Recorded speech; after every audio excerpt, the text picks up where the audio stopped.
accessing knowledge to make informed and thoughtful decisions that move the needle of incremental progress forward in your business is essentially important as a cornerstone step to making monumental progress, which will sustain your business over the long haul. That's why, according to my friends over at LinkedIn, hiring business consultants is indeed a celebrated practice these days in business. LinkedIn reports that over 60% of businesses have hired business consultants within the calendar year and are currently using them.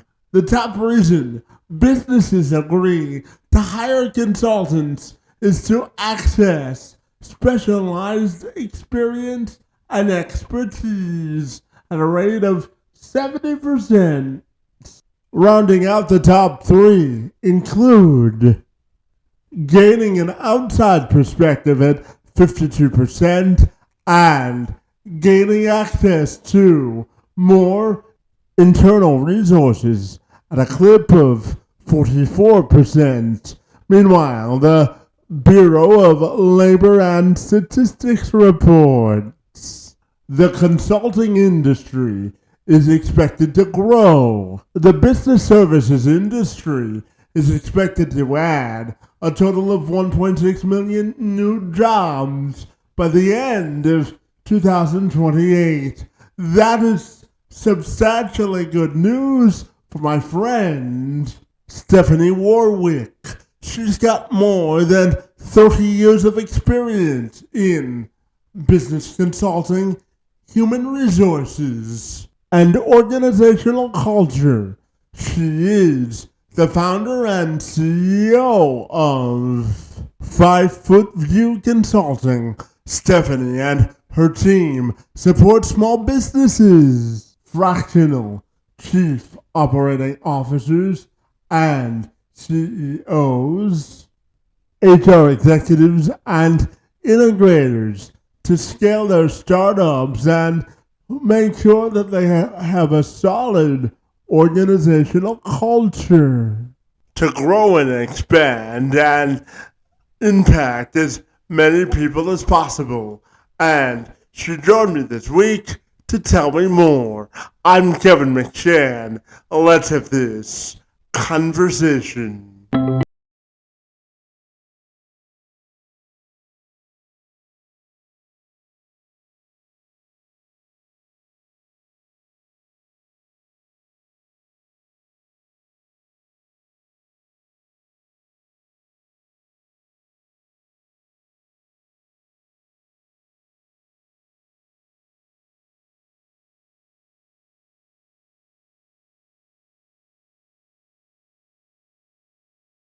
If you're ready, I'll take a moment to welcome you to the program, and I'm super excited to learn about your over 3 decades in business, my friend. It's great to see you, and happy Monday to you.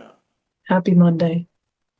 Absolutely. So, Stephanie, I know that you've been a business coach and in the realm of entrepreneurship for well over 3 decades now, my friend. And I wanted to start our conversation by asking you, what do you think is the greatest lesson you've learned about business success throughout the course of your career?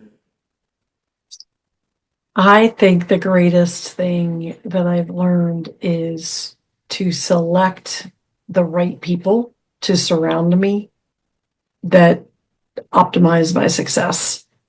It is a team sport, and the first thing that any great leader can do needs to recognize their areas of improvement or weaknesses and build up folks around them that have those strengths. So, Stephanie, I know that you're the CEO and founder of 5 Foot View Consulting, my friend, where you provide support for small and medium-sized businesses businesses and you act as their fractional COOs, my friend. So tell me about the business and the inroads it's making, my friend.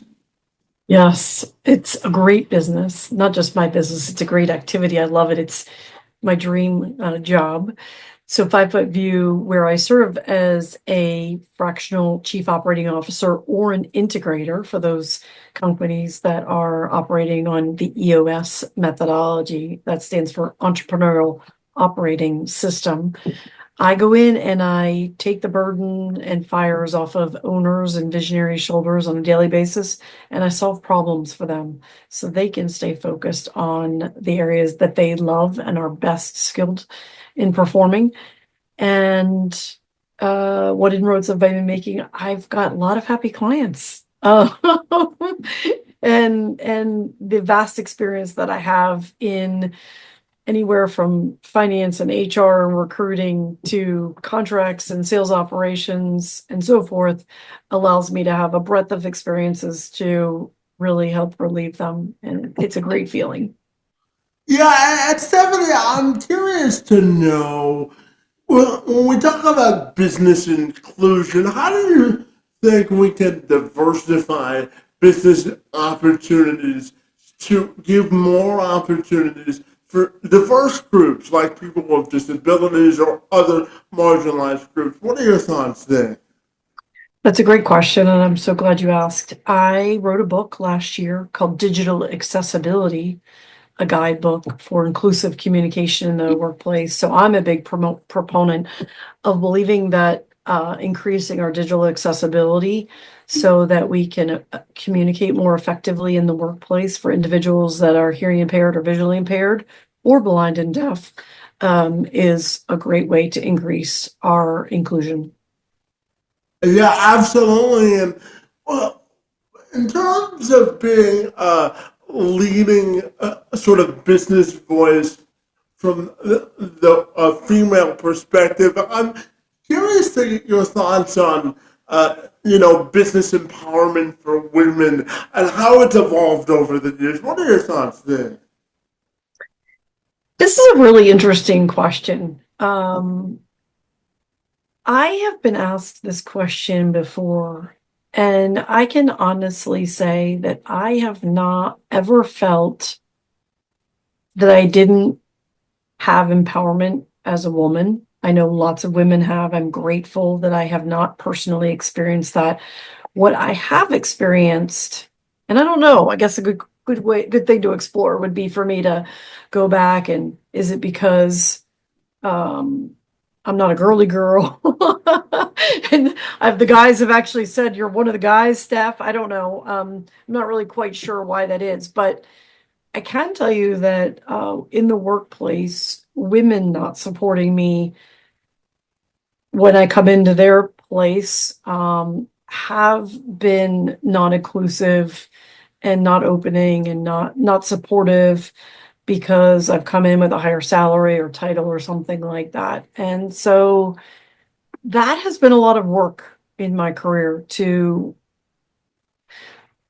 help other women feel unthreatened or not threatened by my experiences and know that I truly believe in being a strong and well-rounded team for everyone to be successful.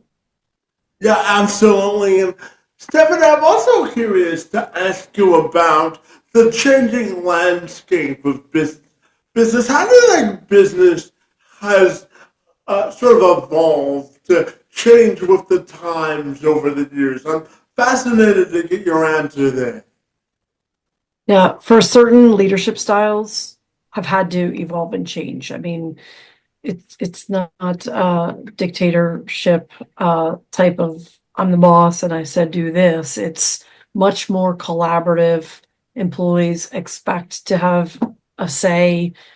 They want to have a say. They want to actively participate in the decisions that are made for their company. And so that to me, I think is one of the greatest evolutions. But certainly all of the compliances and laws that have come through do impact how folks interact with each other for sure. And Yeah, sometimes in good and bad. absolutely. And Stephanie, I'm also curious to ask you about financial, sort of sustainability. And why do you think it's one of the biggest, or some of the biggest reasons that small businesses today struggle to achieve financial stability and flexibility, my friend? How do you think that can be Yeah. addressed?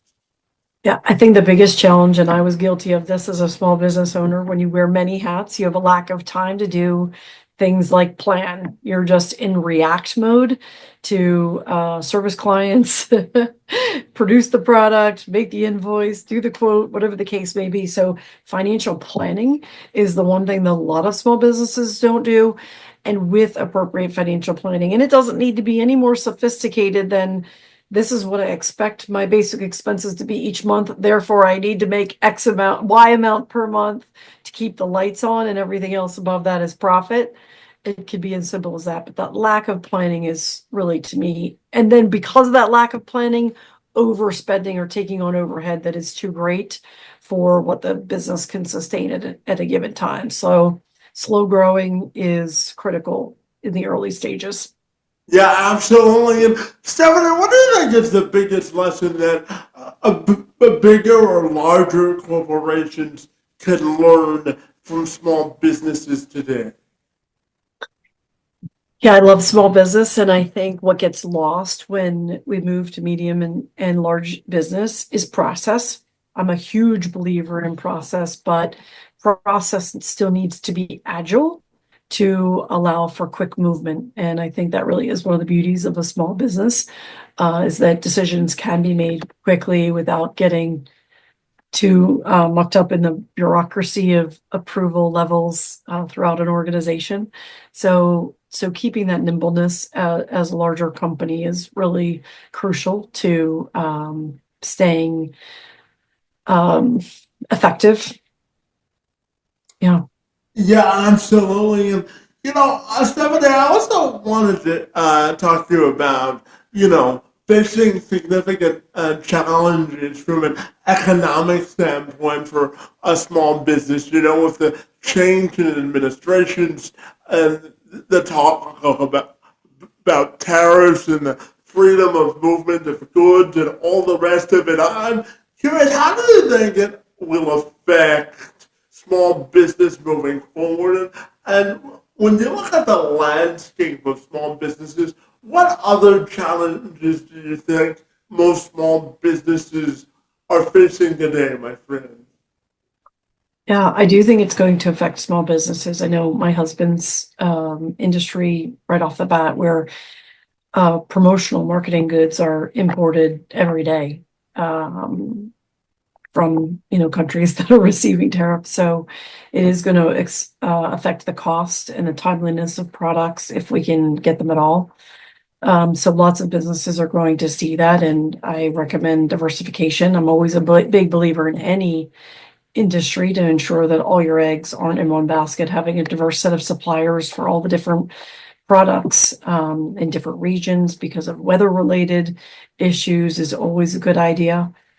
In terms of, I think the next part of the question was, what else do I see? I think employees and keeping employees happy, quality employees, keeping them satisfied and well paid, and helping them understand their purpose and impact to the goals of the company is critical to keeping employees satisfied and working hard.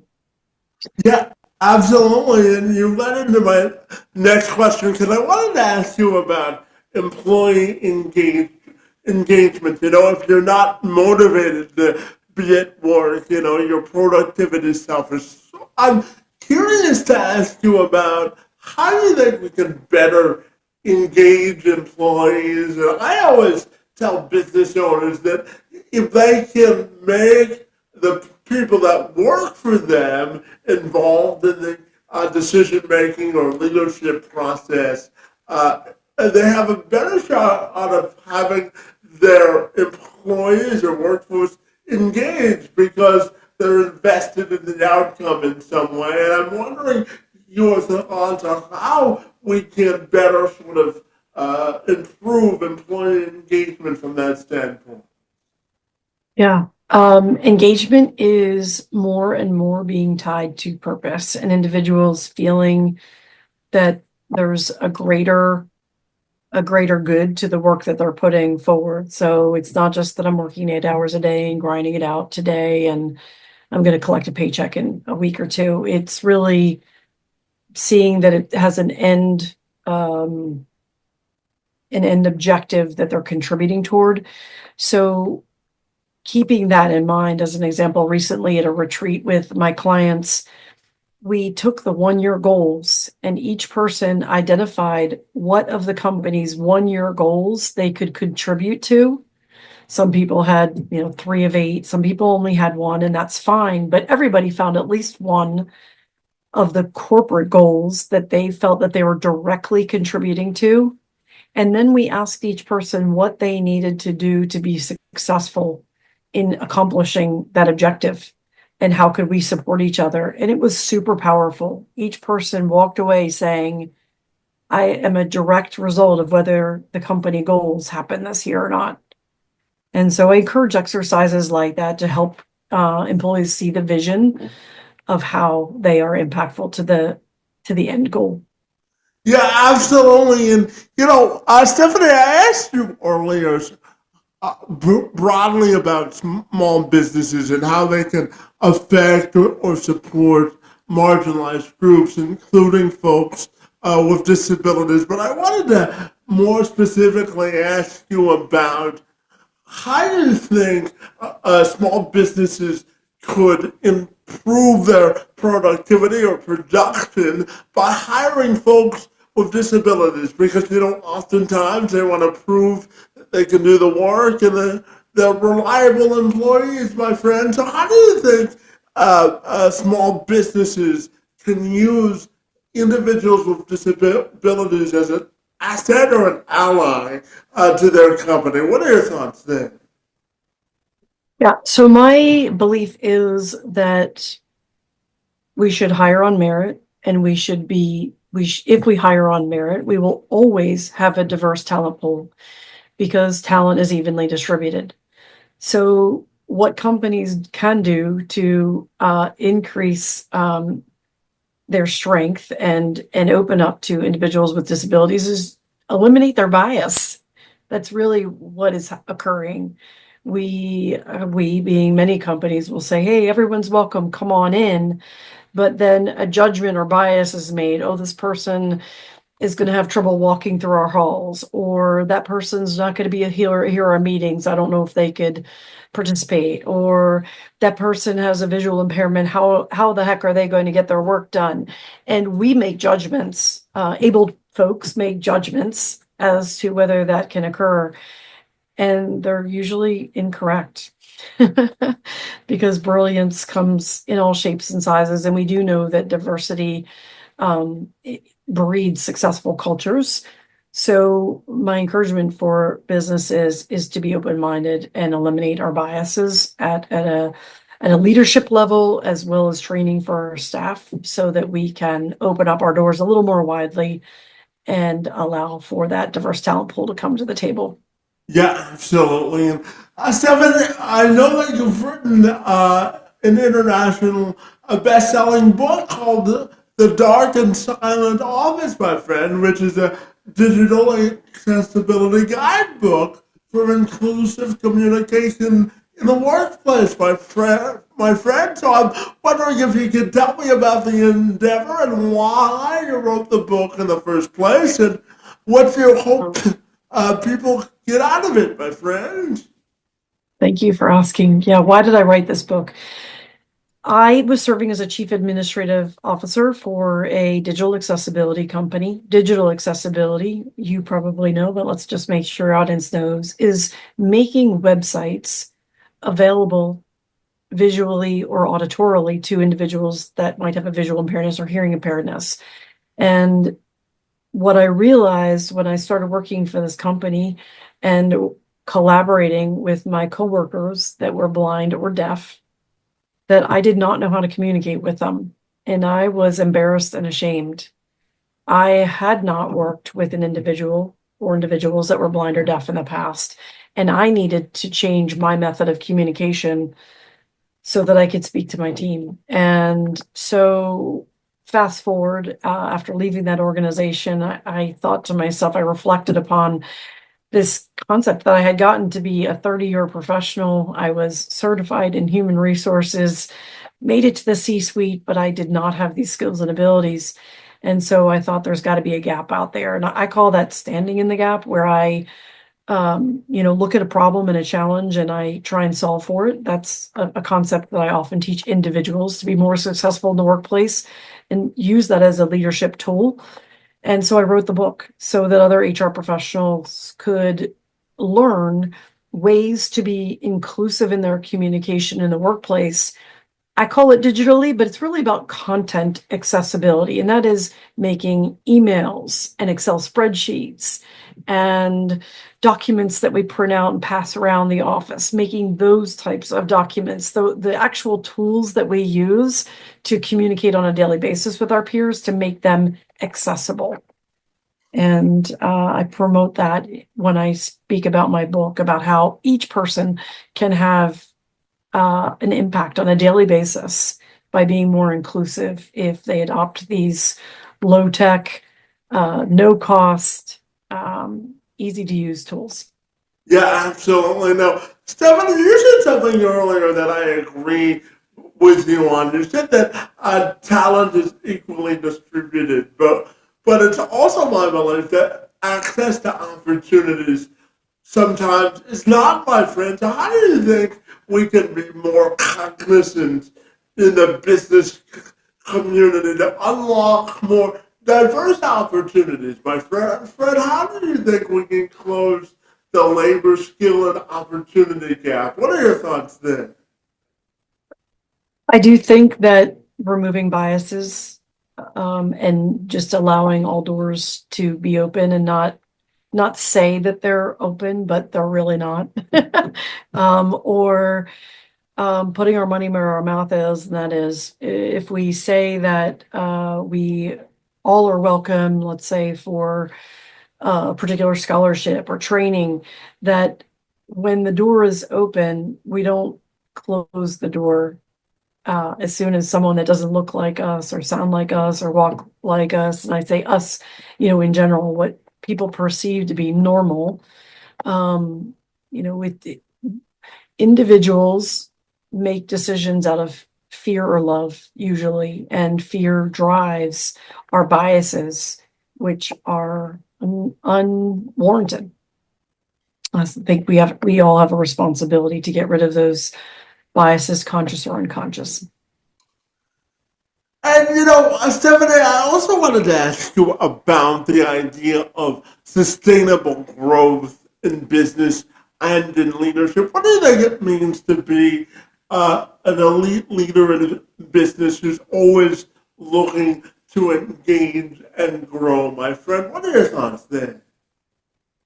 Yeah, engaging and growing, and to be sustainable, we have to constantly evolve. What worked yesterday is not going to work tomorrow.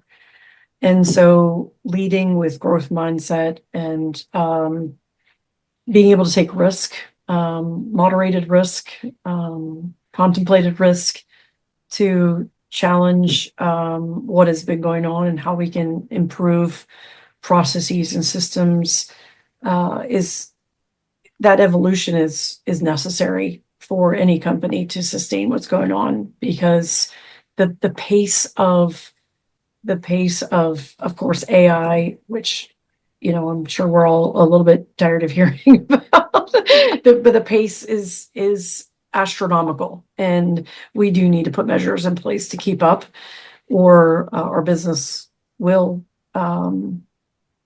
not be competitive any longer. Yeah, absolutely. And, Stephanie, I'm a huge believer in the power of relationships. And I always say that there's a reason for relationships. I believe that the heartbeat of progress and sustainability in business, my friend. So With your decades of experience, I'm curious, how do you think we can cultivate sustainable and long-lasting business and professional relationships? What are your thoughts there? I think trust is the absolute cornerstone of relationships. And so building, whether it's personal or professional relationships, starting or getting to trust. And if that's getting to know each other, we have to know each other, we have to like each other, and we have to trust each other in order to refer business, take business, buy business, whatever the case may be. But the cornerstone is really trust. And if we have that, we can do some great things with business. And can I also ask you about the concept of business resilience, my friend? No matter how successful or unsuccessful you are as a business owner or an entrepreneur, you're always going to sort of experience those choppier waters. So I'm curious, what is your definition of business resilience, my friend? I'm so glad that you used the words choppy waters because I did speak to a team recently about change management and how change is not a bad thing. A lot of people fear change. But when you talk about the resilience of a business, it is about at any moment, you may not know how to sail. I didn't come up with this phrase, it's out there and known, but you may not know how to sail, but you can adjust your sails. And so again, in the same vein of other growth management, it's considering what do we need to do differently to get us on the right path. And that could be adjusting a budget. It could be putting the right people in the right seats. It could be looking for a new market. It could be specializing in some other product or service. So any of those adjustments can lead to successful outcomes.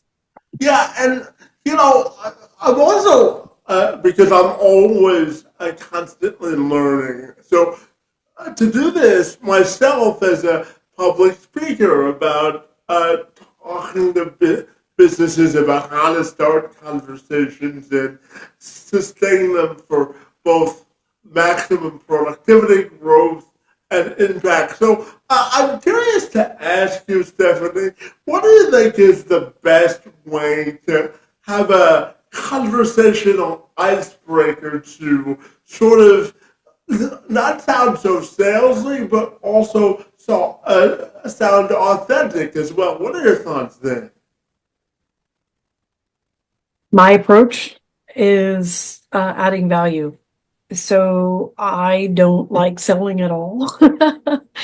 And I have always found an easier path forward was to, even in when I have discovery calls with clients, I usually weave in to those conversations tidbits of wisdom that they can immediately take away with. Because if they can leave a discovery call with me where I've given them something of value that they can say, aha, I didn't know that, or I didn't think of that, or that's a great idea, I immediately add value to them and it didn't cost them anything. I do believe that that is the way to grow a relationship without being salesy.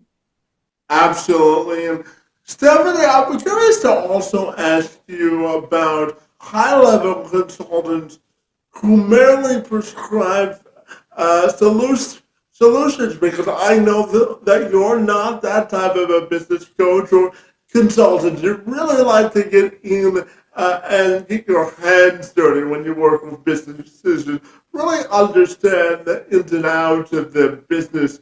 So I'm curious, how do you do that while also ensuring that the business owners that you work with still feel a sense of empowerment in their own business? What are your thoughts there? Yeah, it's a great question. You're right. I do dive right in with my sleeves rolled up. Not, it's office work, so it's not usually dirty, but I get the concept. Um, I know from my own experience as a small business owner that the last thing I need is one more little book for somebody to tell me the strategy that they recommend. when you're a small business owner, particularly growing and in the early stages, you barely have time to eat or sleep.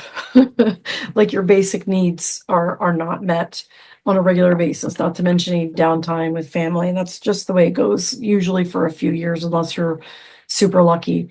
So when I developed 5 Foot View, it really was from the lens of I know that I have experiences and skills and abilities that can solve problems for small business owners that they may not have ever experienced because they've never done this before. They don't have time or they hate it and they may not perform it well because they don't care for it.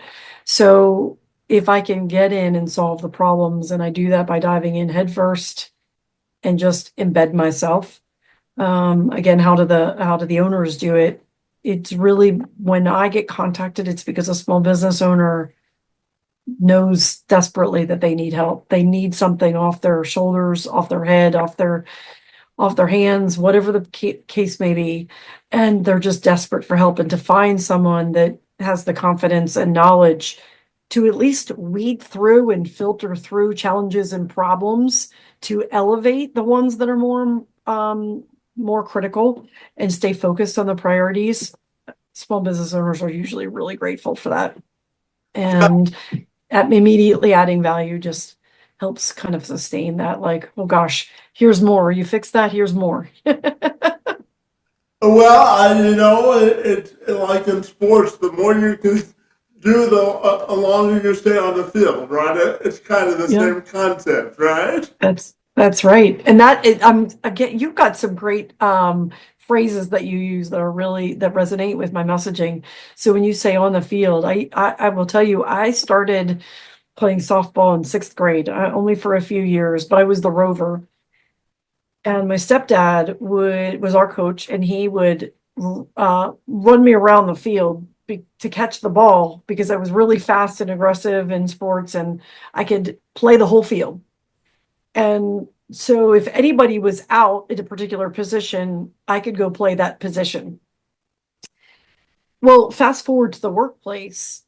When I teach people about standing in the gap, which to me is again identifying a problem and solving that problem for the business owner, or learning skills and abilities in a different department than the one you work in because you see that there's a need, you become so experienced in all of these different areas that when a company gets tight, if they need to make layoff decisions, the more diverse your skills and abilities are, the longer you get to stay on the field or play in the game. And that has served me really well when I have not been in my own business. And I know when you're not business consulting and working with clients, my friend, you have something that you call your stand-in gap method, my friend, which gives owners an idea of an owner's mindset, my friend. So tell me about the stand-in-the-gap method and how it works, my friend. Yeah, the stand in the gap method is what I was just describing, and that is to teach individuals how to keep their ear to the ground and look for challenges, hear concerns, spot risks, do all of those things that are beneficial to a leader or an owner. It also could be the owner mindset. They're intimately tied, but by doing so, you become invaluable in the workplace. It's that person that's thinking ahead that doesn't need to be asked for their boss to do things. They're already looking 2 or 3 steps ahead in the process to solve the problems, to mitigate risk, to anticipate the questions that are going to be asked and be ready for it. And that is standing in the gap and having an owner mindset. Yeah, absolutely. And as I know we both have a passion for speaking, my friend, and I know that you enjoy presenting at conferences and events all about inclusion and your methodologies about workplace inclusion and equality, my friend. So I'm curious, when you talk to business owners or corporate executives about inclusion or your life experience in business, what do they most resonate with, and what do you take away from audiences after you're done speaking. What are your thoughts there? Yeah, the first thing when I speak about inclusion in the workplace, specifically regarding content and digital accessibility, the first thing that the audience always tells me is thank you for bringing awareness to me. And it continues to, oh gosh, how do I want to say this? It's so profound. I knew that when I wrote the book that my problem was a lack of awareness and experiences to have taught me at that point in my life. But that is a reoccurring theme that individuals, when they know better, want to do better. But it is that lack of, I had no idea, is usually the comment that I hear. And as soon as I bring awareness about this inclusivity, or small things that we may not have ever even thought of. They really want to do better and are excited to take the very basic skills that I teach them to be inclusive. I'll give you an example. One of the individuals that I quoted and interviewed as I was writing the book, he's blind, and he said, I just wish when they changed the furniture around in the office, they'd let me know so that I don't hurt myself when I walk in and bang into furniture because it wasn't there yesterday. And I'm sure when somebody moves around an office place, they don't even think about that one person. They're thinking about a greater, a broader scope of people, the masses, and where this furniture should go, but they're not being inclusive and thinking of all parties that are going to be impacted by that movement of furniture. That's just one small example. I could come up with many more, but it's really the awareness and then the aha moments that people have. When I speak about the owner mindset and stand in the gap, individuals and leaders are thrilled to hear that I can teach concepts that allow someone to think like an owner. I have come to the belief that I can teach imagination and risk mitigation and forethought, these skills that visionaries and owners have to have. We often think that it is an innate and born, not just skill, behavior set that individuals have, and I don't think so. I think it could, well, I do think it is. I think it also can be taught to help people be successful in the workplace. Yeah, absolutely. And, Stephanie, my final question has to do with sort of your life and your legacy, my friend. I am a huge believer in the power of self-reflection and the need to do that, both in professional and personal spaces, my friend. So when you look at your life and your legacy and you self-reflect on that, what do you want people to most remember you for? And if I asked you to write the final sentence of your life, what do you think you would wanted to say and why, my friend? I'm curious to get your answer there. I've never been asked this question. Of course, I've seen it on TV and movies, so I should have contemplated this answer. I want people to remember me as kind. I want people to remember that I cared. Most things and most actions that I take are out of care and love for someone, and that makes me feel really good. I do hope that I'm remembered for that, whether it is caring for my workplace, caring for my clients, caring for my family, my friends. I give a lot of myself in everything I do, and it's brought me great joy. Absolutely, my friend. And tell me finally, if people want to get connected with you, what's the best way they can do that? StephanieWarlick.com.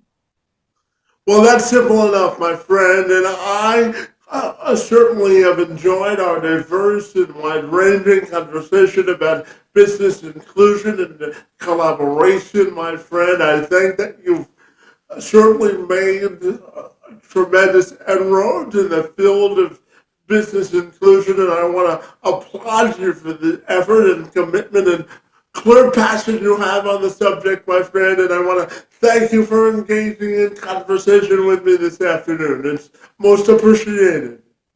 Thank you. I had a great time. I enjoyed speaking with you.